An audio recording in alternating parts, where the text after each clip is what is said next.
அவைலபிளாக இல்லை அப்படின்னா நீங்கள் எய்தர் சேஃப்டி பின்னோ இல்லை ஏதாவது பால் பின்ஸ் அந்த மாதிரி கூட நீங்கள் யூஸ் பண்ணிக்கலாம்.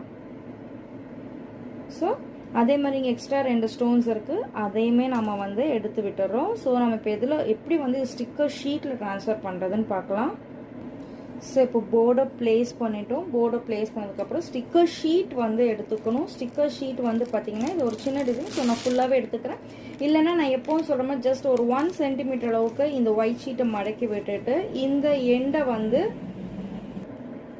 ஸோ இந்த எண்டை மட்டும் நம்ம போர்டில் ஒட்டி அடிக்க ஒயிட் ஷீட்டை எடுத்தாலே ஈஸியாக இந்த ஸ்டிக்கர் ஷீட் பேஸ்ட். பட் இப்போ நம்ம சின்ன பொண்ணால் ஃபுல்லுமே ஒயிட் ஷீட்டையும் ஸ்டிக்கர் ஷீட்டையும் தனியாக எடுத்துட்டு ஒரு எண்டிலிருந்து நம்ம இப்போ பேஸ்ட் பண்ண போகிறோம். ஜஸ்ட்டு இந்த போர்டுக்கு நேராக இப்படி பிளேஸ் பண்ணி பாருங்கள், சைஸ் கரெக்டாக வரும். வந்ததுமே ஜஸ்ட் அப்படியே எந்த ஷேக்கிங்குமே இல்லாமல் ஸ்டிக்கர்